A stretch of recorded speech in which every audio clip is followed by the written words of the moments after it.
Alright everybody, James Gray's Armageddon Time has dropped recently. Let's talk about it.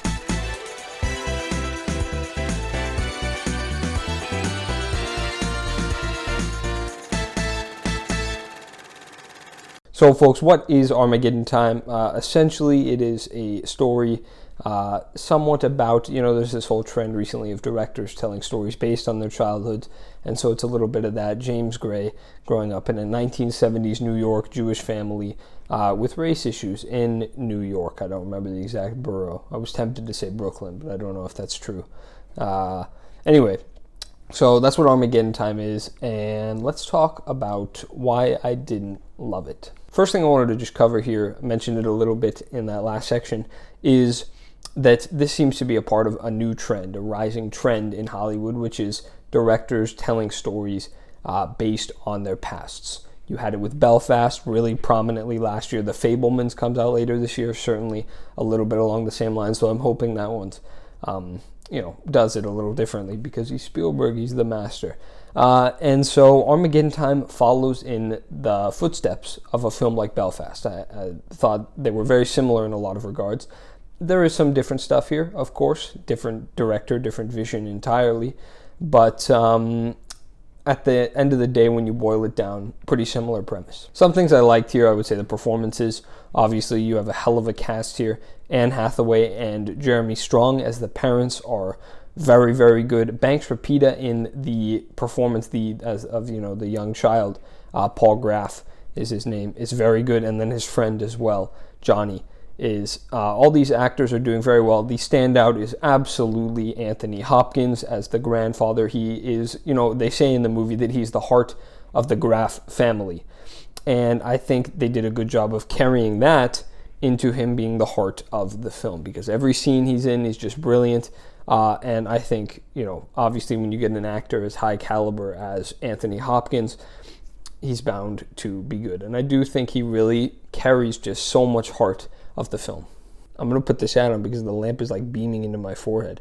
What else? Unfortunately, the acting is really the only thing I liked. There are a few scenes here and there that I enjoyed, but for the most part, I found this very standard.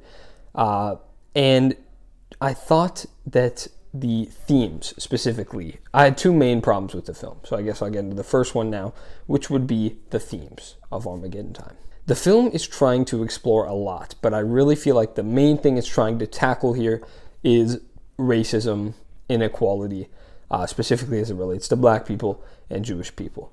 And the film just, it doesn't focus enough on these issues, I would say, and it doesn't feel like it has a whole lot to say about either of these things, really.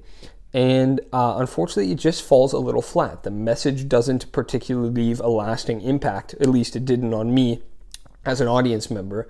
And I think, partially that is because it just was juggling so much, and a bit of that I'll talk about in my next complaint. And I also think, in general, maybe the idea was just flawed from the beginning. What are we trying to explore here? We're trying to tell a story about James Gray's childhood, right? We're trying to imprint, we're trying to recreate the 1970s, New York. And beyond that, what are we trying to say? And I don't know that they thought about that enough going into the film. And they certainly didn't think enough about that when making the film. And then the only other thing I would say is that the film in general felt very messy and poorly strung together, is how I would say. And I mean that in two ways. First, the editing.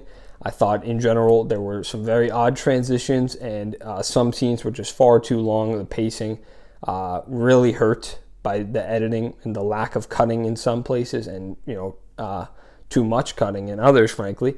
And then the script itself just seems to be bouncing around from point to point. And again, the film has a lot to juggle. It doesn't want to push too much onto you at once, but it has a few overarching stories that are carried out throughout the entire thing, and it just feels a little messy and muddled in general.